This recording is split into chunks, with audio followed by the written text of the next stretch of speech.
Selamat pagi para netizen dimanapun kita berada, salam inspirasi bagi kita semua ya. Menarik begitu kan ya, ternyata ya PDIP ya Ibu Megawati ternyata takut kepada Pak Jokowi. Mengapa saya katakan takut begitu kan ya? Karena pada hakikatnya Kaisang itu resmi gabung PSI. Bahkan senior PDIP bakal bicara dari hati ke hati begitu kan. Ini artinya apa? Artinya kenapa tidak ditegur langsung, dipecat langsung begitu kan ya? Kenapa Pak Jokowi seolah-olah dibiarkan begitu kan ya? Mungkin dia PDIP takut kepada Pak Jokowi begitu kan. Artinya walaupun Pak Jokowi petugas partai, kalau sekarang posisinya menjadi presiden begitu, akhirnya takut begitu kan. Takut apa? Karena takut Pak Jokowi yang kemudian berlabuh kepada Pak Prabowo begitu kan. Makanya dibiarkan mereka takut blunder dan apa. Ini serba hati-hati loh begitu kan. Padahal ya, kalau coba bayangkan, kalau yang lain ya, misalnya bapaknya PDIP lalu kemudian anaknya atau istrinya masuk ke PAN, masuk ke Golkar, pasti dipecat mereka begitu kan. Tapi sekarang kok ini kesannya ya takut begitu kan ya. Pasti PDIP akan kecewa besar karena Kaisang itu ya keluarga Kaisang seperti Pak Jokowi dibesarkan oleh partai PDIP. Tapi tunggu saja nanti begitu ketika Pak Jokowi tidak menjadi presiden, wah akan dihabisi si Kaisang ini begitu kan ya. Ya, kan akan dikritik habis-habisan. Ya, karena sekarang masih melihat potensi dari Pak Jokowi begitu kan ya. Karena masih mengharapkan bagaimana kemenangan Pak Ganjar. Tapi yang jelas begitu katanya bicara ke hati begitu kan ya.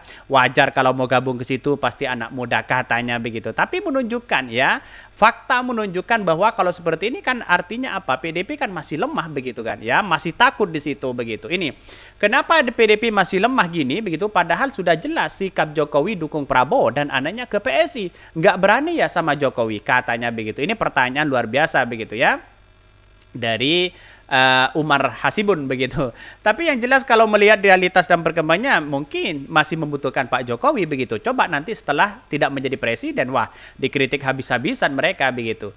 Rupanya kelemek-kelemek dengan wajah pelangak-pelongok di depan Mak Benteng. Cuma bagian dari strategi ya. Tampak penurut ya dan takut membantah adalah menutupi ya terbongkarnya begitu ya niat yang selama ini. Semoga semua niat ada ya diterpenuhi oleh Pak D.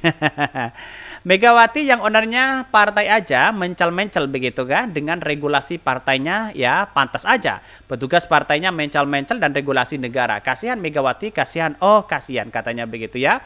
Banyak sekali pro dan kontra hal ini tapi yang jelas begitu kan. Kenapa ini tidak diberikan sanksi? Kenapa Pak Jokowi tidak ditegur begitu kan? Ya pada akhirnya ya si Gibran juga akan ikutan begitu kan. Kalau ditawari menjadi cawapres bayangkan apakah dia tidak mau begitu kan? Anak muda itu justru mau karena generasi Z hari ini begitu kan ya butuh sosok pendamping atau sosok cawapres yang kemudian masih muda begitu kan. Artinya ini menjadi potensial si Gibran untuk menjadi cawapres. Ya apa yang terjadi selama ini mungkin PDIP masih takut atau bisa dikatakan lemah di situ begitu kan.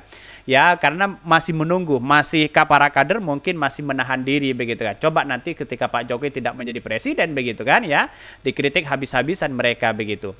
Presiden kok dilawan walaupun petugas partai ya senjata makan tuan katanya begitu ya. Karena Jokowi pegang semua rahasia termasuk manipulasi ya data perolehan suara katanya. Wah ngeri ini begitu. Ada apa begitu kok seperti ini ngerinya begitu.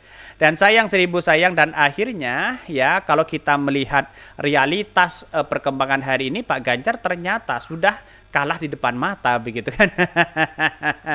Bisa saja seperti itu begitu kan. Debatnya sudah kayak dongeng seperti itu, blundernya luar biasa. Mungkin PDIP akan evaluasi begitu bagaimana ya capres Ganjar ini begitu kan ya. Wajar kalau cawapres kalau akhirnya diduetkan dengan Pak Prabowo menjadi cawapres begitu kan. Ya, tidak menjadi masalah karena inilah bagian dari demokrasi kita. Kaisang resmi gabung PSI, senior PDIP bakal bicara hati ke hati begitu katanya begitu ya. Putra bungsu Presiden Joko Widodo atau Jokowi Kaisang Pangarep resmi bergabung dengan PSI. Menanggapi itu, politikus senior PDIP Hendrawan Supratikno mengatakan pihaknya akan berbicara hati ke hati dengan Kaisang. Lah gimana ya? Hati ke hati gimana begitu kan? Sudah masuk di situ begitu kan ya? Nasi sudah jadi bubur, apakah mau balik lagi atau membatalkan? Saya kira tidak mungkin begitu kan ya. Karena Kaisang itu masih anak muda, kalau menjadi ketua umum partai, saya kira itu menjadi potensi yang sangat luar biasa begitu ya. Tetapi kita lihat saja bagaimana nanti begitu ya, karena ini masih politik itu kan dinamis begitu ya. Berarti sudah tidak perlu diperdebatkan lagi. Tinggi dia, tinggal nantinya kami konfirmasi ulang dari hati ke hati ya, Hendrawan kepada wartawan. Selain itu, Hendrawan menyebutkan dirinya akan mencermati alasan Kaisang bergabung dengan PSI. Menurutnya, pandangan anak muda seperti Kaisang menarik untuk kita simak. Bahkan di satu sisi tentu menarik mencermati pertimbangan dari pertimbangan Mas Kaisang dalam kontestasi demokrasi dan transisi kepemimpinan nasional ya ke depan. Pandangan anak muda selalu menarik untuk disimak. Kemudian Hendrawan berbicara terkait aturan ya dalam PDP yang mengharuskan satu keluarga tidak berbeda partai. Dia menyebutkan Kaisang sudah bukan tanggungan dari Presiden Joko Widodo. Keluarga inti ya selama ini dimaknai sebagai suami, istri dan anak yang masih dalam tanggungan. Tidak boleh ya beda partai. Setahu saya Kaisang sudah ya membina dan menjadi kepala keluarga baru. Bagaimana ya dengan yang istrinya ikut PAN terus kemudian si suaminya ikut PDP lalu kemudian dipecat begitu kan, bermain dengan kasus itu begitu ya, dengan berbagai alibi apapun begitu masyarakat sudah paham sepertinya begitu ya. Mungkin bisa dikatakan PDP lemah, bisa dikatakan ya takut kepada Pak Jokowi. Ini bukti nyata loh begitu kan ya. Dan pada akhirnya saya setuju sekali Kaisang itu masuk ke PSI ini karena ini bagian anak muda di situ begitu kan. Siapa tahu dengan masuknya Kaisang di situ anak muda ya yang kemudian jargonnya anak muda memang benar-benar anak muda di situ begitu. Kita lihat saja nanti faktanya begitu ya. Bahkan sebelumnya Kaisang mengungkapkan alasannya bergabung dengan kader Partai Solidaritas Indonesia PSI, Kaisang mengatakan dirinya memiliki keinginan dan kesamaan dengan PSI. Sudah jelas begitu ya. Kaisang mengaku ya ingin anak muda objektif ya dan lebih aktif ya terlebih dalam pemilu. Ia menyuguhkan masa depan Indonesia untuk anak muda Indonesia. Bahkan saya lihat PSI partai yang bagus di sisi lain, anak muda yang berintegritas, punya kompetensi juga. Yang terpenting mereka punya semangat untuk membuat Indonesia lebih baik ya. Cuman sayangnya mereka nggak masuk Senayan, katanya begitu ya. Ya tidak menjadi masalah begitu kan, tertata bersama-sama di situ begitu ya. Dan pada akhirnya saya kira bahwa PDIP ini akan ada sesuatu begitu kan ya. Waktu dan tempat dipersilahkan begitu kan di Twitter X begitu. Atau dipersebilahkan perdebatan-perdebatan mereka. Tapi yang nyatanya hari ini Giring mulai ya diserang mereka. PSI mulai diserang begitu. Katanya si PSI akan bergabung kepada Pak Prabowo begitu kan. Kalau dari lihat pengamatan saya bisa saja seperti itu begitu kan ya, apalagi Kaisang menjadi ya ketua umum misalnya ya.